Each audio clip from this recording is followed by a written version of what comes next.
Good morning बेटा। हम लोग जो आप लोगों का 11th क्लास का जो चैप्टर 3 था, तीनों महाद्वीपों में साम्राज्य वाला, उस चैप्टर का आज हम आर्थिक विस्तार पढ़ेंगे बेटा। ठीक है। आर्थिक विस्तार यानी कि किस तरीके से वो व्यापार करते थे, कौन कौन से व्यापार करते थे, किन किन चीज़ों का करते थे, किन किन देशों के साथ करते थे।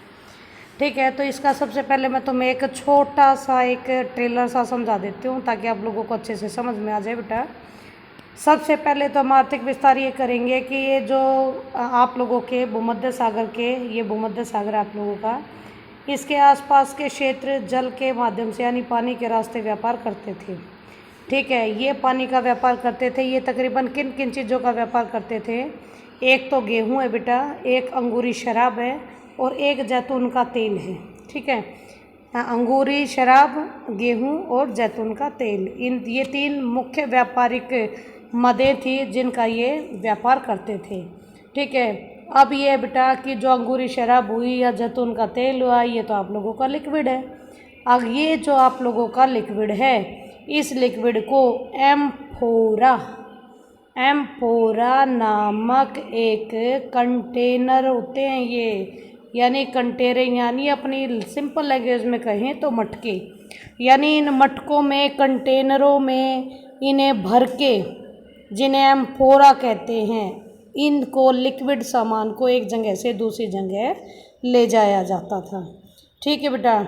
इसके बाद आएगा कि आज के टाइम पर जब जैतून के तेल की जब हम बात करते हैं, उस समय के जैतून के तेल की, तो इस चीज़ का पता एक हेनरिक ड्रेसल नामक पुरातात्विक विद ने ये बताया था कि भाई ये आप लोगों के कंटेनर हैं, ये जिन्हें हम एम्फोरा कह रहे हैं।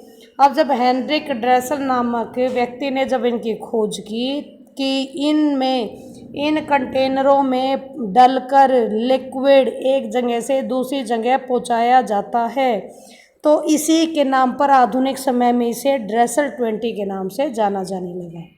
करेक्ट बेटा। अब आएगा आप लोगों का कि जो जैतून का तेल है, जैतून का तेल कहो या बेटा आप लोग और ये गेहूं कहो, अंगूरी शराब कहो, इनमें सबसे ज़्यादा एक्टिव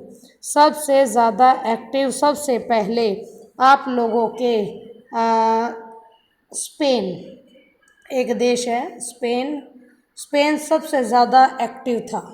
ठीक है। स्पेन का, और जो आप लोगों के इतालवी यानी कि इटली के थे, उनके बीच में पहले खूब प्रतिद्वंदिता चली, होड़ चली, लेकिन स्पेन और इटली को एक टक्कर दी एक अलग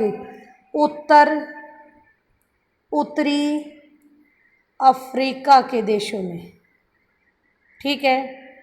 उत्तरी अफ्रीका के देशों ने इन्हें टक्कर दी और स्पेन और इटली के प्रभाव को कम करके उत्तरी अफ्रीका काफ़ी एक्टिव हो गया।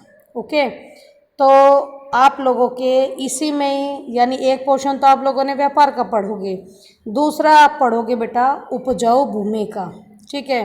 कि यहाँ पर बेहद उपजाऊ भूमि थी, उस उपजाऊ भूमि के कारण ही इसमें कितनी संपन्नता थी, वो भी आप लोग पढ़ने का काम करोगे। ठीक है। किस तरीके से आप लोगों के ज़मींदार वगैरह हुआ करते थे। ओके। इसके बाद इसी का एक थर्ड पार्ट पढ़ोगे जिसमें आप लोग पशुपालकों के बारे में बात करोगे, पशुपालक समुदाय के बारे में बात करोगे। यानी इनके पास उपजाऊ जमीन तो थी नहीं, अपने पशुओं को लेकर ये ऋतु प्रवास करते थे। ऋतु प्रवास यानी कि ऋतु के अनुसार एक जगह से दूसरी जगह प्रवास करते रहते थे। करेक्ट बेटा। इसके बाद आता है आप लोगों का, चलो अब हम लोग आर्थिक विस्तार की शुरुआत करते हैं। इसमें हम लोग 3 व्यापार, उपजाऊ भूमि, प्लस में आप लोगों के पशुचालक समुदाय या पशुपालक समुदाय, इनके बारे में पढ़ेंगे। ठीक है। ये तो थी आप लोगों की आर्थिक विस्तार की थीम। अब हम चैप्टर की शुरुआत करते हैं। साम्राज्य में बंदरगाहों, खानों, खदानों, ईंट भट्टों, जैतून के तेल की फैक्ट्रियों आदि की संख्या काफ़ी ज़्यादा थी। ठीक है। यानी रोमन साम्राज्य में बहुत बड़ी संख्या में आप लोगों के बंदरगाह थे, खाने थी, खदानें थी, ईंट भट्ठे थे, जैतून के तेल की फैक्ट्रियां थी। ठीक है, काफ़ी बड़ी संख्या में थे ये, जिनसे उसका आर्थिक आधारभूत ढांचा काफ़ी मजबूत था। यानी रोमन साम्राज्य का आर्थिक ढांचा बेहद मजबूत था। गेहूं, अंगूरी शराब और जैतून का तेल ये मुख्य व्यापारिक मदें थी जिनका ज़्यादा से ज़्यादा मात्रा में उपयोग होता था, और ये मुख्यतः स्पेन, गैलिक प्रांतों, उत्तरी अफ्रीका, मिस्र तथा अपेक्षाकृत कम मात्रा में इटली से आती थी। देखो जी, यहाँ पर आप लोगों को तीनों याद हो गए हैं, तीनों का नाम पता लग गया जो मैंने बताया था आप लोगों को कि ये मुख्यतः स्पेन, गैलिक प्रांत, उत्तरी अफ्रीका, मिस्र तथा अपेक्षाकृत कम मात्रा में इटली से आते थे। इन तीनों में ही आप लोगों की प्रतियोगिता आगे भी चलेगी। करेक्ट बेटा। इसके बाद आता है कि जहां इन फसलों के लिए सर्वोत्तम स्थितियां उपलब्ध थी, यानी इन इलाकों से ये अंगूरी शराब, जैतून का तेल और गेहूं आता था। क्यों आता था? क्योंकि यहीं पर ये बहुत बड़ी स्थिति में उपलब्ध थी। शराब, जैतून का तेल तथा अन्य तरल पदार्थों की ढुलाई ऐसे मटकों या कंटेनरों में होती थी जिन्हें एम्फोरा कहते थे। इन मटकों के टूटे हुए टुकड़े बहुत बड़ी संख्या में हमें मिले हैं, और ये बताएगा आप लोगों को कि ये कहाँ मिले आप लोगों को। तो देखिएगा बेटा, नेक्स्ट लाइन में ये बता रहे हैं आप लोगों को। एक सेकंड रुको बेटा, 2 मिनट के लिए इसको नीचे करते हैं थोड़ा। यानी ये कहाँ मिले आपके? ये मिले हैं 5 करोड़ से ज़्यादा मिले अवशेष पाए गए हैं मोंटी टेस्टेकियो, रोम में है ये, रोम में ही मोंटी टेस्टेकियो है। यहाँ पर 5 करोड़ से ज़्यादा मटके पाए गए हैं, ये वाले जो मटके आप लोगों को चित्र में दिखाए जा रहे हैं। ठीक है, इसके बाद आता है बेटा कि पुरातत्वविद इन टुकड़ों को ठीक से जोड़कर इन कंटेनरों को फिर से सही रूप देने और यह पता लगाने में सफल हुए कि उनमें क्या क्या ले जाया जाता था। इसके अलावा प्राप्त वस्तुओं की मिट्टी का भूमध्य सागरीय क्षेत्रों में उपलब्ध चिकनी मिट्टी के नमूनों के साथ मिलान करके पुरातत्व विज्ञानी हमें उनके निर्माण स्थल के बारे में भी जानकारी देने में सफल हुए। इस प्रकार अब हम कुछ विश्वास के साथ एक उदाहरण के रूप में कह सकते हैं कि स्पेन में जैतून का तेल निकालने के उद्यम 140 से 160 ईस्वी के वर्षों में अपने चरमोत्कर्ष पर थे। उन दिनों स्पेन में उत्पादित जैतून का तेल मुख्य रूप से ऐसे कंटेनरों से लाया जाता था जिन्हें ड्रेसल 20 कहते थे। इसका यह नाम हेनरिक ड्रेसल नामक पुरातात्विकविद के नाम पर आधारित है, जिसने इस किस्म के कंटेनरों का रूप सुनिश्चित किया है। ठीक है, जो आप लोगों के ड्रेसल 20, इसको देखिएगा बेटा, ड्रेसल 20 नामक कंटेनरों के अवशेष भूमध्य सागर क्षेत्र में अनेक उत्खनन स्थलों से पाए गए हैं, जिससे ऐसा प्रतीत होता है कि स्पेन के जैतून के तेल का व्यापक प्रसार था। और ऐसे साक्ष्य कहाँ पहुँच गए भाई आपके साक्ष्य? एक सेकंड रुको बेटा।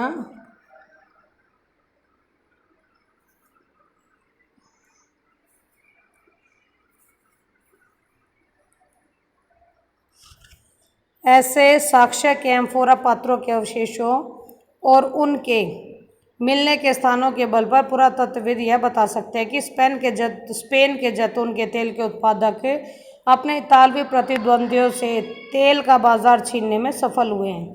ठीक है, अब थोड़ा सा मैं तुम्हें इससे अलग बताने की कष्ट करती हूँ। देखिए, सबसे पहले तो इसने कहा कि ये जो भूमध्य सागर था, इसके आसपास के इलाके में जो चिकनी मिट्टी मिलती थी, उसी चिकनी मिट्टी से इन कंटेनरों का निर्माण किया गया है। तो सबसे पहले तो हम लोगों ने यही मान लिया। ठीक है, सबसे पहले तो हम लोगों ने यही मान लिया कि कंटेनर भूमध्य सागरीय व्यापार में इस्तेमाल होते हैं। ठीक है, दूसरी बात अब हम जो देख रहे हैं वो दूसरी बात हमारी है कि जो आप लोगों के स्पेन वगैरह हैं, जो स्पेन है और जो इटली है, कहाँ है ये? ध्यान से देखो, हमारा जो रोमन साम्राज्य था बीच में भूमध्य सागर पड़ता है, ठीक है। यहाँ पर आप लोगों का इटली पड़ता है, इटली के साथ में यहीं पर आप लोगों का स्पेन भी पड़ता है, ठीक है। यहाँ पर आप लोग भूमध्य सागर के इधर की तरफ यहाँ पर सारा का सारा ये आप लोगों का उत्तरी अफ्रीका है। उत्तरी अफ्रीका में यहाँ पर मिस्र है, ठीक। यहाँ पर आप लोगों के ईरान वगैरह वो, लेकिन वो हम यहाँ पढ़ नहीं रहे। अब जो मेन है वो आप लोगों के इटली का, यहाँ पर स्पेन का और ये मिस्र का, यानी उत्तरी अफ्रीका के कई सारे देशों का, इन सब का हम लोग यहाँ पर पढ़ेंगे कि किस तरीके से इन्होंने तेल उत्पादन में एक दूसरे के साथ प्रतिद्वंदिता की है, ठीक है। यहाँ आता है बेटा आपका कि ऐसा तभी संभव होता है, यानी कि जैतून के तेल का इतालवी प्रतिद्वंदियों से स्पेन ने सारा व्यापार छीन लिया। कैसे कि स्पेन ने बाज़ार में अपने जैतून के तेल या अपनी चीज़ों की कीमत को इतना घटा दिया कि जो इतालवी लोग थे, व्यापारी थे, उनका सामान किसी ने नहीं खरीदा, और भाई आपके स्पेन का सामान सारा बिक गया। और धीरे धीरे करके स्पेन के माल की मांग बढ़ने लगी और इतालवी की मांग घटती चली गई, ठीक है। यानी कि एक तरीके से स्पेन ने इतालवी को ख़त्म कर दिया बाज़ार से, ठीक है।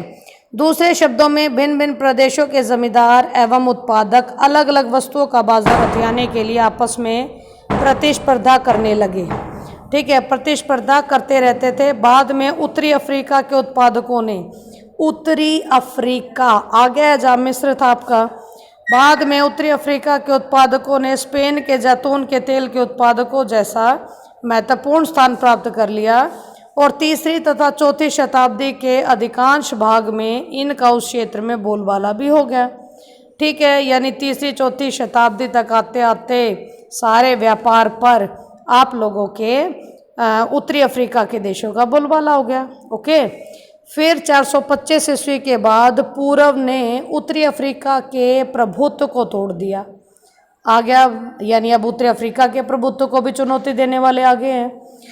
परिवर्ती 5वीं शताब्दी और 6ठी शताब्दी में, यानी ये तो बड़ा आगे तक पहुंच गया भाई, यानी कि जो परवर्ती काल था, यानी हम लोगों ने रोमन साम्राज्य को पढ़ने के लिए 2 काल पढ़े थे ना, तो 2 काल हम लोगों ने पढ़े थे।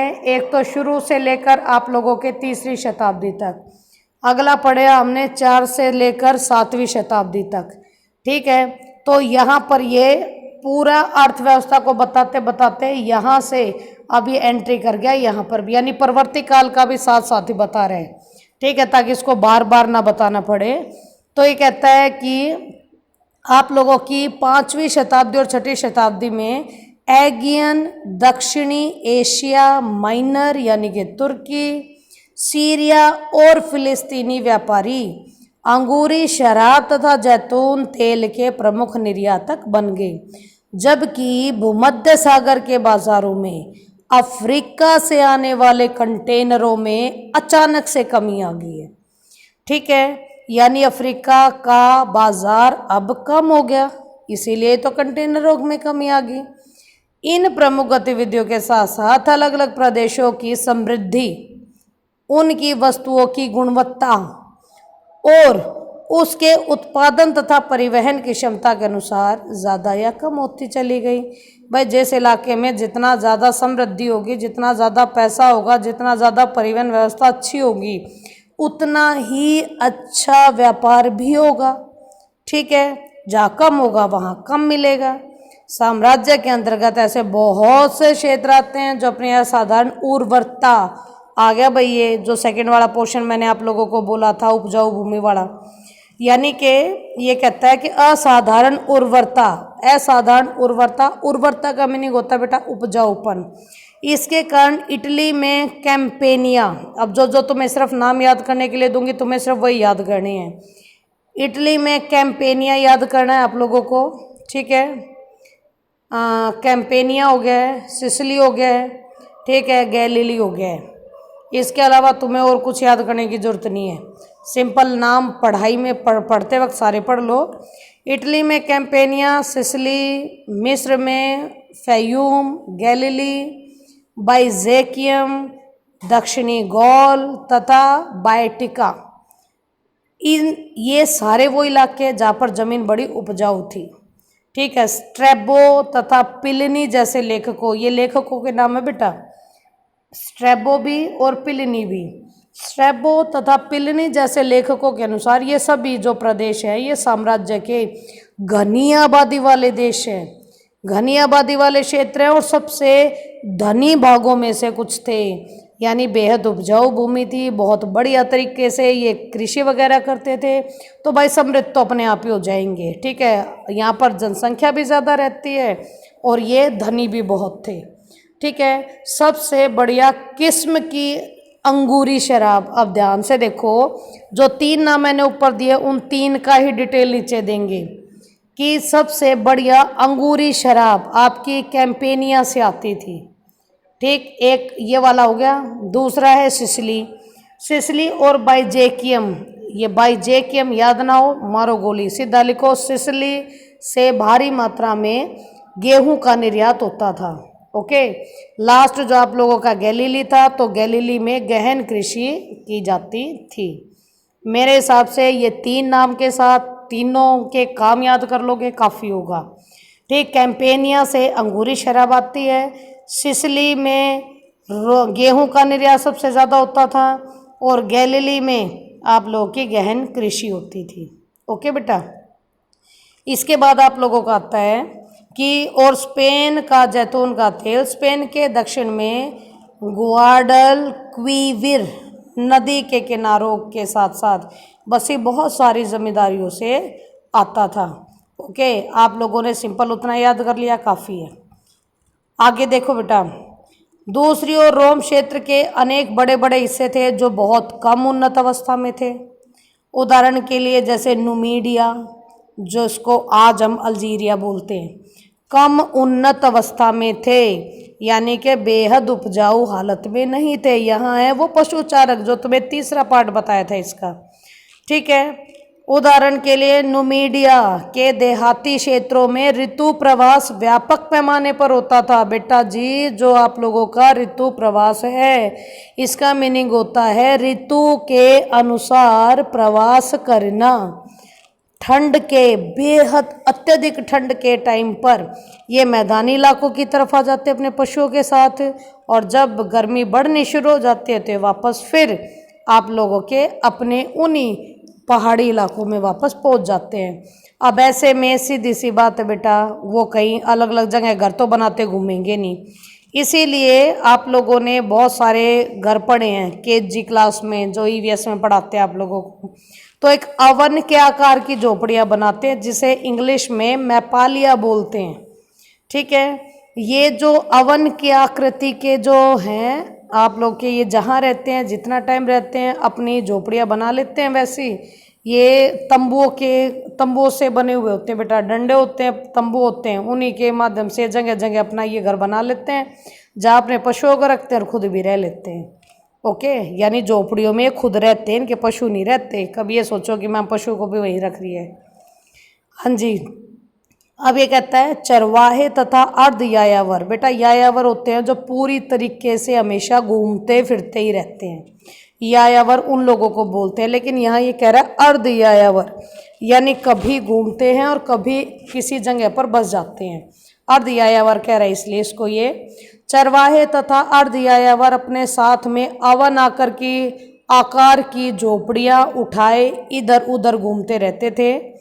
लेकिन जब उत्तरी अफ्रीका में रोमन जागीरों का विस्तार हुआ तो वहाँ चरागाहों की संख्या में भारी कमी आई और जो खाना बदोश चरवाहे थे इनकी आवाजाही पहले से अधिक नियंत्रित हो गई। सीधी सी बात है बेटा, जब विभिन्न राजाओं ने अलग अलग ज़मीनों को कब्जे में करना शुरू कर दिया तो भाई ज़मीन तो कम होगी ही होगी, जिसके कारण सबसे ज़्यादा प्रभावित ये चरवाहे ही हुए। इनके चारागाह कम हो गए। चारागाह वो इलाका होता है बेटा, चारागाह आप लोगों का वो क्षेत्र होता है जहाँ पर ये अपने पशुओं को चराने का काम करते हैं।